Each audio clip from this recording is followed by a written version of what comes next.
revisamos información local. Más de 30 sismos, 4 de ellos de magnitud 5 o superior, se han registrado en la zona centro y norte del país desde la madrugada de este miércoles. Todos ellos con epicentro en las cercanías de Los Vilos. Expertos detectan un llamado intervalo anómalo tras esta seguidilla de temblores. Para profundizar en el tema nos acompaña el profesor Sergio Barrientos, director del Centro Sismológico Nacional de la Universidad de Chile. Señor Barrientos, bienvenido a Canal 24 Horas. ¿Cómo le va? Muy buenas tardes.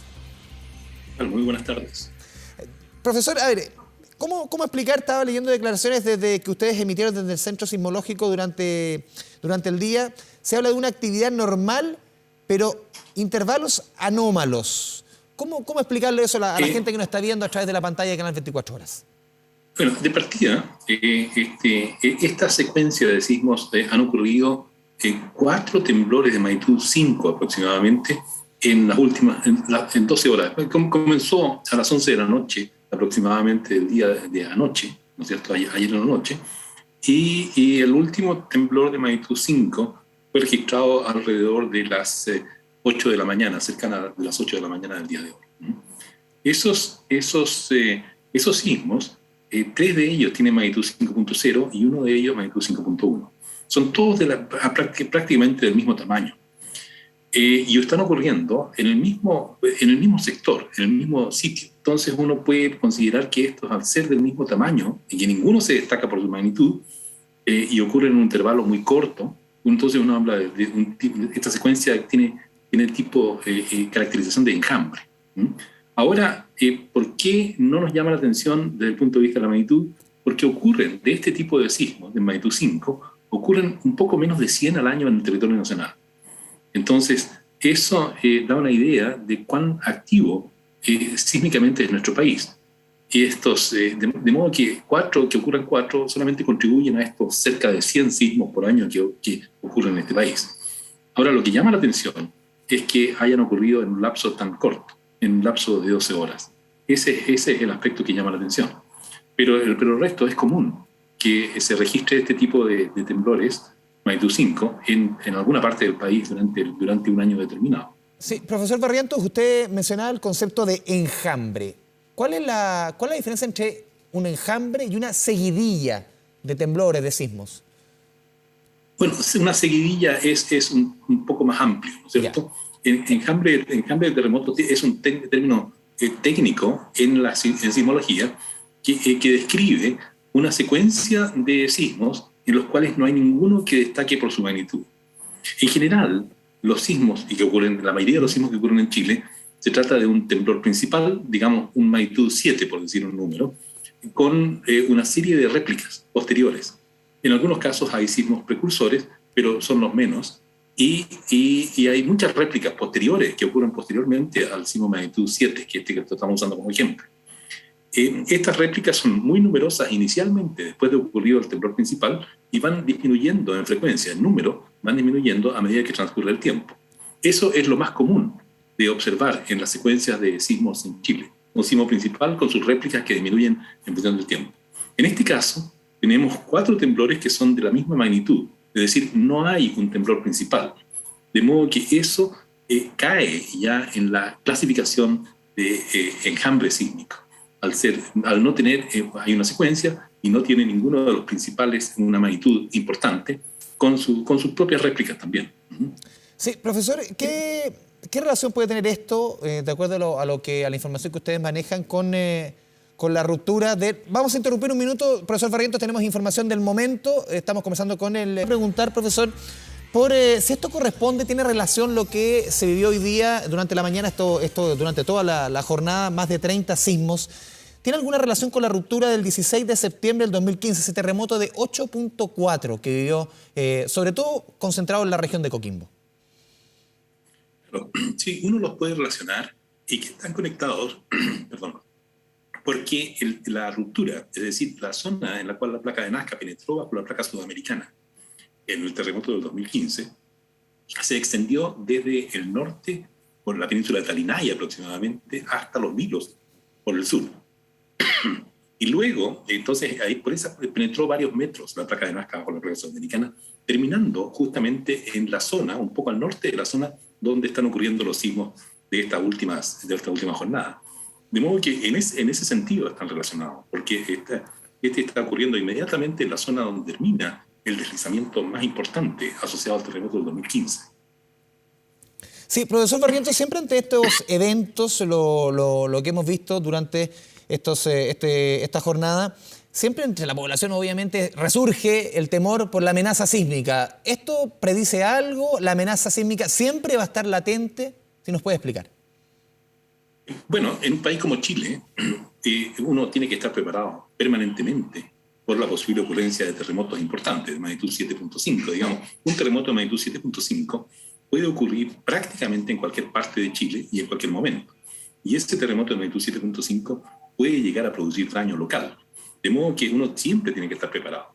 El hecho de que ocurra esta sismicidad, digamos, un tanto inusual, es un recordatorio que nosotros estamos en un país sísmico y que siempre vamos a esperar la ocurrencia de terremotos de importancia en algún momento en el futuro, digamos. Estamos expuestos y estos van a seguir ocurriendo. De modo que lo más conveniente es para todos nosotros estar preparados, ya sea en nuestros hogares, en nuestro lugar de trabajo, si uno vive en la costa, estar preparado para evacuación rápida también en caso de que uno pierda el equilibrio cuando ocurre un terremoto importante. Sí, profesor Barrientos, ustedes siempre desde el Centro Sismológico de la Universidad de Chile han señalado que no se pueden predecir los terremotos, pero ¿se puede, ustedes de acuerdo a la información que manejan, hay referencia respecto a qué zonas del país hoy día, de acuerdo a las estadísticas que ustedes, los números que tienen, sería más proclive a un movimiento sísmico de mayor magnitud? La hipótesis que se maneja es aproximadamente la siguiente. La placa de Nazca está tratando de penetrar bajo la placa sudamericana a una razón de 6,5 centímetros por año. Eso es más o menos el empuje que está sintiendo la placa de Nazca bajo la placa sudamericana. Y este deslizamiento no lo hace, se traba, la placa de Nazca se traba con la placa sudamericana y ese movimiento no ocurre. De modo que se empieza a acumular deformación equivalente o deslizamiento equivalente. Y es así como en 10 años se acumulan 65 centímetros y en 100 años se acumulan 6,5 metros. Esos 6,5 metros, dependiendo de la longitud de ruptura, pueden generar básicamente un terremoto de magnitud 8 o superior, y si es más tiempo, puede generar incluso un terremoto mayor, o si se mantiene más deslizamiento acumulado del ciclo anterior, que no se liberó completamente. De modo que sismos, uno esperaría que en aquellos lugares donde no han ocurrido temblores recientemente, ocurran, hay una mayor probabilidad de que ocurran en el futuro. Y es así, eso es lo que se llama la teoría o la hipótesis de lagunas sísmicas o brechas sísmicas. Y en nuestro país, yo diría que en la parte norte del país, prácticamente frente a las costas de la ciudad de Hilo, en el sur de Perú, hasta Pisagua, es una de estas zonas, porque en la parte sur de Perú no ha ocurrido un terremoto desde 1868, y en la parte norte de Chile desde 1877. Es decir, ya han transcurrido más de 130, 140 años en estas regiones, de modo que uno esperaría que ya haya acumulado la suficiente cantidad de deslizamiento equivalente para producir un sismo de magnitud del orden de 8, de esa magnitud. Y así uno también puede revisar un poco más al sur, entre Punta Patache, al sur de Iquique, al sur del aeropuerto de Iquique, hasta Tocopilla o incluso al sur de Tocopilla, dependiendo uno cómo considere ese terremoto que ocurrió en 2007. Y también es una zona proclive desde 1877.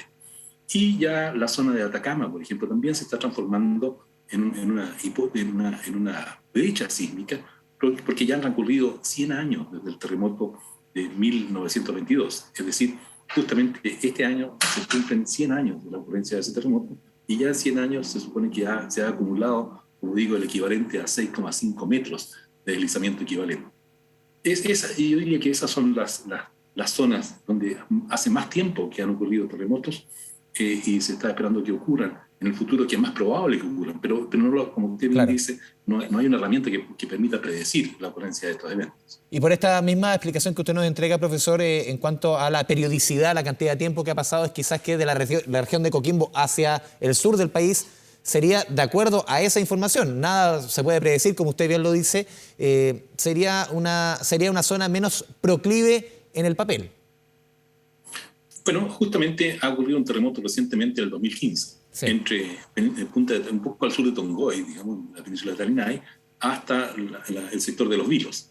Entonces, en esa zona ya se ha liberado esa energía y hay que esperar que se acumule nuevamente. Y un poco más al sur, desde Pichilemu, yo diría hasta el sur, hasta la península de Arauco, ocurrió el terremoto de 2010. Así que también se ha liberado energía.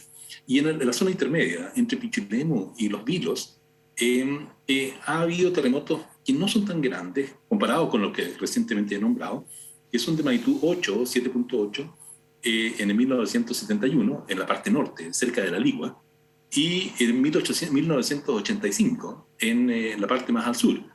Entonces, aparte de la energía, se ha liberado en el pasado en esta región con estos terremotos que no son tan grandes, pero sí acomodan el desplazamiento de placas. De todas formas, profesor, para ir cerrando, lo que sucede hoy día, claramente estamos dentro de un país que ya nos acostumbramos, sobre todo después del 2010, la cultura sísmica en nuestro país ya se instaló. No es quizás una señal de que pudiese venir algo mayor, no cambia el escenario de la alerta que siempre hay que tener en un país sísmico como Chile. Exactamente, total, usted lo ha dicho muy bien, que en un país como el nuestro, uno siempre tiene que estar preparado por la posible ocurrencia de terremotos que ya han ocurrido en el pasado y también podemos enfrentar escenarios nuevos. Así es que yo diría que siempre tenemos que estar preparados por la posible ocurrencia de este tipo de eventos. Profesor Sergio Barrientos, director del Centro Sismológico Nacional de la Universidad de Chile, le agradecemos este espacio con Canal 24 Horas. Muchas gracias a ustedes. Buenas tardes.